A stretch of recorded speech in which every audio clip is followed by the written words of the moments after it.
울릉도 상공을 스쳐 지나간 위성사진 한 장. 세상은 충격에 빠졌다. 불과 몇 년 전까지만 해도 우뚝 솟아있던 200m 돌산이 스포스트처럼 사라져버린 것이다. 대신 눈앞에 펼쳐진 것은 섬 전체를 관통하듯 길게 뻗은 초대형 활주로였다. 사람들은 입을 모아 물었다. 도대체 이게 어떻게 가능하단 말인가? 산을 통째로 없애고 바다와 싸우며 활주로를 세운다는 발상 자체가 불가능에 가까웠다. 하지만 한국은 그것을 현실로 만들어냈다. 울릉공항 건설 소식이 처음 전해졌을 때만 해도 대다수 전문가와 언론은 반신반의했다. 파도와 바람이 거세게 몰아치는 동해 한복판. 그 험난한 환경 속에서 항공기가 안전하게 뜨고 내릴 수 있는 활주로를 완성한다는 계획은 상상조차 힘든 일이었다. 게다가 울릉도는 화산섬 특유의 단단한 현무암 지형이 버티고 있었기에 단 한치의 토목공사도 보통의 방식으로는 불가능에 가까웠다. 그러나 한국은 과감하게 도전을 택했다. 불가능을 가능으로 만들겠다는 의지 하나로 수천 명의 기술자와 건설 인력이 투입되었다. 거대한 폭파와 절개 작업을 통해 200m에 달하는 돌산이 점차 깎여나갔고 그 자리는 활주로 기초공사가 들어섰다. 눈 깜짝할 사이에 사는 흔적조차 찾을 수 없게 되었고 평평한 대지 위에 울릉공항의 청사진이 모습을 드러냈다. 이 모든 과정을 지켜본 사람들은 경악을 금치 못했다. 특히 일본 언론은 위성사진을 근거로 불가능을 현실로 만든 한국의 건설력은 경계해야 한다라며 연일 특집을 쏟아냈다. 그들에게는 단순한 공항이 아니었다. 갑작스럽게 등장한 활주로는 길이와 폭, 설계 구조 어디 하나 평범하지 않았다. 군사적 활용 가능성이 농후한 규모였기 때문이다. 일본의 반응은 단순한 놀라움이 아니라 한국에 속았다는 불안감과 두려움이었다. 이제 사람들의 시선은 하나로 모인다. 울릉도의 돌산이 사라진 자리에 세워진 활주로. 과연 이것은 단순한 민간공항일까? 아니면 한국이 준비한 숨겨진 군사적 카드일까? 이야기는 이제 막 시작되었다. 울릉도는 오래전부터 한국의 전략적 요충지로 손꼽혀왔다. 독도와 불과 수십 킬로미터 떨어진 위치, 동해 한가운데 떠있는 이 섬은 한국의 해양 영토를 지키는 최전선이었다. 하지만 교통 여건은 열악했다. 배로만 접근할 수 있는 울릉도는 날씨가 조금만 나빠도 배편이 끊기기 일쑤였고 주민들과 관광객들은 늘 고립에 가까운 불편을 감수해야 했다. 이런 상황에서 울릉도에 공항을 짓겠다는 발상은 주민들의 오랜 수건 사업이자 동시에 국가 차원의 전략과제였다. 사실 울릉공항 건설 논의는 수십 년 전부터 존재했지만 본격적으로 추진되기 시작한 것은 2010년대 후반이었다. 정부는 동해의 교통망을 획기적으로 개선하고 독도 수호 의지를 명확히 하겠다는 목표를 내세웠다. 하지만 문제는 자연환경이었다. 좁고 가파른 지형, 화산섬 특유의 돌산, 그리고 거칠게 몰아치는 파도는 공사 자체를 불가능하게 만들 듯 보였다. 그럼에도 불구하고 한국은 단념하지 않았다. 국가 예산과 지방정부의 지원이 집중되었고 불가능에 도전한다는 건설사들의 자존심이 불타올랐다. 특히 활주로 부지를 확보하기 위해 선택된 방법은 전례 없는 도전이었다. 바로 200m에 달하는 거대한 산을 깎아내는 것이었다. 산 하나를 없애고 그 자리를 평평한 대지로 만든다는 계획은 당시만 해도 국내외 언론에서 허황된 꿈으로 취급됐다. 하지만 한국은 이를 기어이 해냈다. 왜 그렇게까지 무리해서 울릉공항을 지으려 했을까? 표면적으로는 주민생활 불편 해소와 관광산업 활성화가 주요 이유였다. 실제로 울릉도의 관광 수요는 꾸준히 증가했지만 교통 문제로 성장은 늘 제약을 받았다. 또한 의료나 긴급 상황에서도 섬 주민들은 섬에 갇힌 신세가 되곤 했다. 이런 문제를 해결하기 위해서라도 공항은 반드시 필요했다. 그러나 이 모든 배경을 넘어서 울릉공항은 단순한 민간 인프라를 넘어선 의미를 지닌다. 바로 한국이 동해에서의 존재감을 확실히 하겠다는 전략적 메시지였다. 울릉공항 건설은 단순히 관광객을 태우는 비행기를 위한 것이 아니라 동해의 하늘과 바다를 동시에 장악하려는 국가적 의지가 담겨있는 프로젝트였다. 울릉공항 건설의 가장 극적인 장면은 바로 200m 돌산을 사라지게 만든 순간이었다. 수십 년간 울릉도의 상징처럼 버티고 있던 현무암 덩어리가 불과 몇 년 만에 흔적도 없이 깎여나갔다. 이 과정은 단순한 굴착이 아니었다. 고강도 암석을 폭파하고 잘라내는 동시에 무너져 내릴 위험을 최소화하기 위해 정밀한 절개 기술이 동원되었다. 마치 외과 의사가 미세한 수술을 하듯 산을 쪼개고 다듬는 일이 이어졌다. 그렇게 돌산이 사라진 자리에 새로운 지형이 드러났다. 평평하게 정리된 대지 위로 활주로의 기초공정이 본격적으로 시작된 것이다. 여기에 더해 바다와 맞닿은 부분에는 케이슨, 캐송이라 불리는 거대한 콘크리트 구조물이 투입되었다. 각각 수천 톤에 달하는 이 구조물들은 거센 파도를 막아내며 활주로 기초를 단단히 고정시키는 역할을 했다. 울릉도의 파도와 바람이 아무리 거칠어도 활주로가 흔들리지 않도록 만드는 장치였다. 시간이 흐르면서 위성사진에 포착된 울릉도의 모습은 극적으로 변해갔다. 예전에는 산과 절벽으로 가득 찼던 풍경이 어느 순간 넓고 길게 뻗은 직선으로 바뀌어 있었다. 그 길이는 군사공항에 버금가는 수준, 폭 또한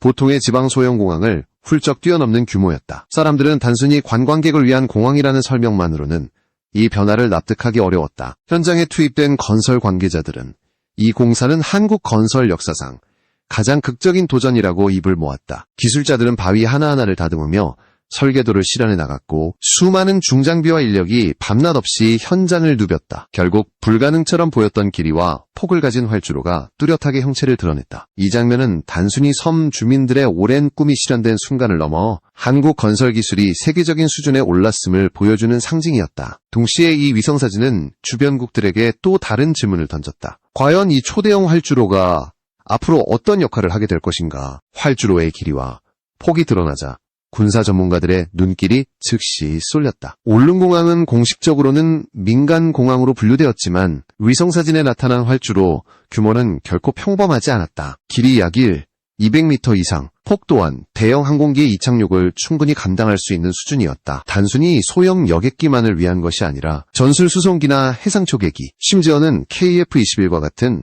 전투기의 운용 가능성까지 거론되기 시작했다. 한국 정부는 어디까지나 주민 편의와 관광 활성화를 위한 민간공항이라 강조했지만 실제로 이 활주로가 가진 전략적 잠재력은 무시하기 어려웠다. 동해 한복판에 위치한 울릉도는 독도와 직선거리로 불과 87km 정도, 전투기라면 몇 분 만에 도달할 수 있는 거리였다.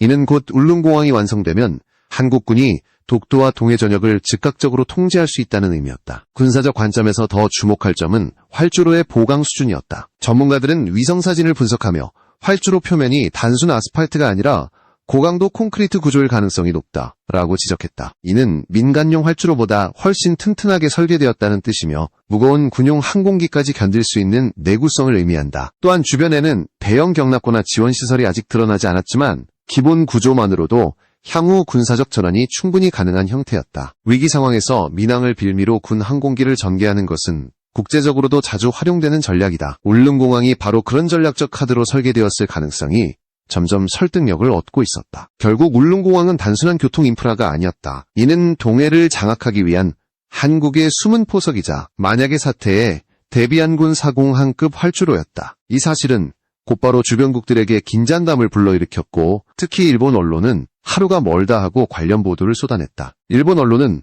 울릉공항의 위성사진이 공개되자마자 연일 특집 보도를 내보냈다. 그들의 논조는 단순한 놀라움이 아니라 노골적인 불안과 위기의식에 가까웠다. 한국에 속았다 라는 표현까지 등장하며 일본 사회는 동요하기 시작했다. 왜냐하면 그들이 예상했던 것은 관광객을 태우는 소형 여객기용 활주로였지만 실제로 드러난 것은 군사적으로도 충분히 활용 가능한 초대형 활주로였기 때문이다. 일본의 군사 전문가들은 즉시 분석에 들어갔다. 활주로 길이가 F-35 전투기의 이착륙에 적합하다는 점, KF-21과 같은 차세대 전투기가 사용 가능하다는 점이 지적되었다. 심지어 울릉도는 사실상 한국의 전진기지로 변모했다.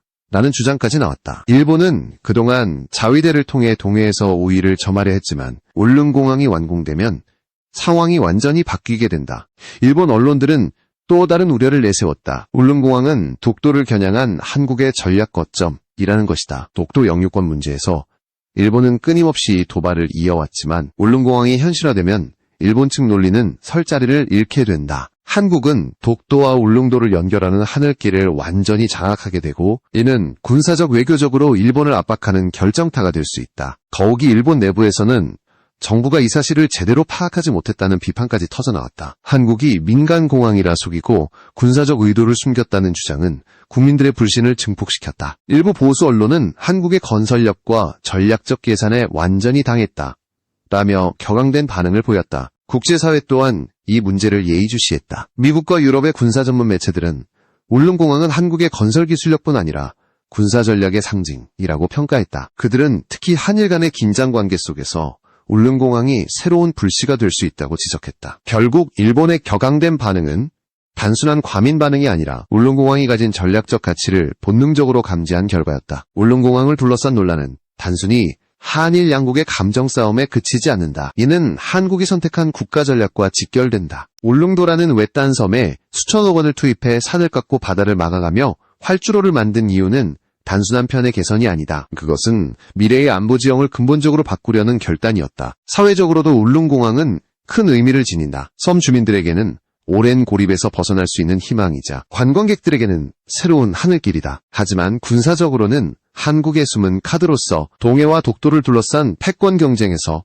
일본을 압박하는 핵심 자산으로 기능한다. 민간과 군사 두 가지 얼굴을 가진 이 공항은 앞으로 수십 년간 동북아 정세의 중요한 변수로 작용할 것이다. 특히 일본이 느끼는 충격은 단순한 건설 기술력 때문이 아니다. 그들은 한국이 의도적으로 민간 프로젝트라 포장하며 국제적 반발을 최소화한 뒤 실질적으로는 군사적 전환 가능성을 열어둔 것에 경악한 것이다. 이는 외교적으로도 탁월한 한 수였다. 일본이 아무리 문제를 제기해도 한국은 민간 공항일 뿐이라 답할 수 있다. 하지만 실제로는 위기시 즉각 군용공항으로 활용 가능한 현실적 기반이 마련된 것이다. 앞으로 울릉공항은 단순한 교통 인프라가 아니라 한국의 국방 전략과 직결된 상징이 될 것이다. 국제사회는 한국이 불가능을 현실로 만든 과정을 지켜보며 동시에 동북아 패권 구도 속에서 울릉공항이 어떤 역할을 하게 될지 긴장된 시선을 보내고 있다. 결국 울릉공항은 두 가지 메시지를 던진다. 한국 내부에는 우리는 어떤 어려움도 극복할 수 있다는 자부심을, 외부에는 동해에서 한국을 얕잡아 보지 말라는 경고를. 일본이 충격과 불안을 감추지 못하는 이유는 바로 여기에 있다. 불가능을 가능으로 만든 울릉공항. 이제 그 활주로 위에 서 있는 것은 한국의 기술력과 의지, 그리고 미래의 전략적 힘이다. 울릉공항의 진짜 의미는 완공 이후 더욱 선명하게 드러날 것이다. 단순히 활주로가 완성되었다는 사실만으로도. 하지만 앞으로 어떤 항공기가 이곳을 오가느냐에 따라 울릉공항은 관광의 거점이 될 수도 있고 군사 전초기지로 자리매김할 수도 있다. 이 두 가지 가능성은 결코 모순되지 않는다. 오히려 병행될 수 있다는 점에서 일본을 비롯한 주변국들은 불안감을 감추지 못하는 것이다. 우선 민간 측면에서 울릉공항은 주민 생활을 근본적으로 바꿔놓는다. 그동안 주민들은 응급 상황이 발생하면 헬기에 의존해야 했고 악천후로 바닷길이 막히면 생필품 공급조차 원활하지 않았다. 하지만 이제는 서울이나 대구에서 직항으로 울릉도에 도착할 수 있게 된다. 관광산업은 폭발적으로 성장할 것이며 울릉도의 경제적 가치는 지금과 비교할 수 없을 정도로 높아질 것이다. 지역 인프라와 일자리 창출, 그리고 의료 서비스의 질적 향상까지 이어지며 울릉도는 단순한 외딴 섬이 아니라 살아있는 거점 도시로 변모하게 된다. 그러나 군사적 측면에서의 파급 효과는 훨씬 더 크다. 일본이 가장 두려워하는 지점도 바로 여기에 있다. 울릉공항은 평시에는 민항으로 운영되지만 유사시에는 즉각 군사공항으로 전환할 수 있는 구조적 특징을 갖추고 있다. 길이와 폭이 충분히 확보된 활주로, 고강도 콘크리트 기반, 그리고 향후 확장 가능한 주변 부지까지. 이는 한국 공군이 원한다면 언제든 전략적 요충지로 활용할 수 있다는 의미다. 만약 동해에서 분쟁이 발생한다면 울릉공항은 한국군의 황금 거점으로 기능하게 된다. 전투기들은 몇 분 만에 독도 상공에 도달할 수 있고 해상 초계기와 무인기는 일본 해상자위대의 움직임을 실시간으로 감시할 수 있다. 또한 수송기와 헬기는 군수 지원을 끊김없이 이어갈 수 있어 한국군은 동해를 완벽하게 지배하는 주도권을 확보한다. 이는 일본에게는 악몽과도 같은 시나리오다. 지금까지 일본은 울릉도가 공항을 갖지 못한다는 점을 전략적 틈으로 삼아왔다. 하지만 그 틈은 완전히 사라졌다. 국제적으로도 울릉공항의 등장은 한국의 위상을 크게 끌어올렸다. 불가능을 현실로 만든 초대형 토목공사. 이는 세계 어느 나라에서도 쉽게 흉내낼 수 없는 사례였다. 미국과 유럽의 건설 전문가들은 한국의 시공 능력은 세계 최고 수준이라며 놀라움을 감추지 못했다. 나아가 군사 전문가들은 한국은 동북아에서 새로운 균형추를 세웠다라고 평가했다. 이는 단순한 기술과시가 아니라 국가 전략의 성공적인 구현으로 해석된 것이다. 일본이 느끼는 불안은소 같다는 감정에서 출발한다. 그들은 한국이 민간공항이라 포장했지만 실제로는 군사적 잠재력을 숨겨둔 것에 분노했다. 그러나 냉정히 말하면 한국은 단 한 번도 거짓말을 하지 않았다. 공항은 실제로 민항으로 운영될 것이고 주민들과 관광객들이 가장 먼저 혜택을 보게 될 것이다. 다만 한국은 미래의 가능성을 고려해 전략적 옵션을 열어둔 것뿐이다. 이는 외교적으로도 흠잡을 데 없는 선택이었다. 앞으로 울릉공항은 한국 사회의 두 가지 상반된 이미지를 동시에 남길 것이다. 한편으로는 동해를 찾는 수많은 관광객들의 출발점이자 도착지로서 자유와 편리의 상징이 된다. 다른 한편으로는 위기 상황에서 언제든 군사적 거점으로 돌변할 수 있는 숨겨진 전진기지로서 일본과 중국, 러시아 모두를 긴장시키는 전략적 경고가 된다. 결국 울릉공항은 하나의 활주로 이상이다. 그것은 한국이 미래를 준비하는 방식, 즉 불가능해 보이는 도전을 두려워하지 않고 민간과 군사, 경제와 안보를 아우르는 다층적 전략으로 현실을 바꾸어내는 힘의 상징이다. 일본이 경악하고 국제사회가 주목하는 이유는 바로 여기에 있다. 산 하나가 사라지고 활주로 하나가 등장했을 뿐이지만 그 활주로 위에 세워진 것은 단순한 비행기가 아니라 한국의 의지와 울릉공항을 바라보는 국제사회의 시선은 시간이 갈수록 더욱 무거워지고 있다. 이는 단순히 한 섬의 개발을 넘어선 문제다. 한국이 불가능의 도전에 산을 깎고 활주로를 만든 과정 자체가 하나의 메시지였다. 한국은 더 이상 주변국의 압박에 흔들리지 않는다는 자존심, 그리고 우리는 어떤 환경에서도 원하는 결과를 만들어낼 수 있다는 자신감이 울릉공항에 담겨있다. 이 사실은 일본에게 단순한 충격이 아니라 전략적 위협으로 다가온다. 독도 문제를 둘러싸고 일본은 늘 국제사회에 여론전을 벌여왔지만 울릉공항의 존재는 그 모든 시도를 무력화시킨다. 한국이 독도를 실질적으로 관리하고 있다는 증거가 하늘길까지 연결되었기 때문이다. 앞으로 일본이 독도 영유권을 주장할수록 국제사회는 오히려 한국이 이미 독도와 울릉도를 하나의 생활권으로 묶어냈다는 사실을 확인하게 될 것이다. 더 나아가 울릉공항은 한국의 국방력 강화에도 깊은 영향을 준다. 한반도 주변 안보 환경은 갈수록 불안정해지고 있으며 중국과 러시아의 군사활동도 동해에서 빈번해지고 있다. 이런 상황에서 울릉공항은 단순히 일본만을 겨냥한 것이 아니라 광범위한 전략적 대비책으로 작용한다. 필요할 경우 미군과의 연합작전 거점으로도 활용 가능하다는 점에서 울릉공항은 동북아 안보 네트워크 속에서 중요한 위치를 차지하게 된다. 무엇보다도 울릉공항의 상징성은 한국 국민에게 깊은 울림을 준다. 오랫동안 불가능이라 불렸던 프로젝트가 마침내 현실이 되었고 그 결과는 국가적 자부심으로 이어졌다. 주민들은 편리함을 얻고 국가는 안보를 강화했으며 세계는 한국의 건설력과 전략적 사고를 다시 보게 되었다. 바로 이 지점에서 울릉공항은 단순한 활주로가 아니라 대한민국의 의지를 증명하는 기념비가 된 것이다. 앞으로 수십 년 동안 울릉공항은 동해와 독도를 지키는 상징으로 동시에 한국이 세계에 던지는 메시지로 남을 것이다. 일본이 아무리 부정하려 해도 산 하나가 사라지고 활주로 하나가 세워진 이 현실은 바꿀 수 없다. 그리고 그 현실은 한국이 만들어낸 미래의 시작점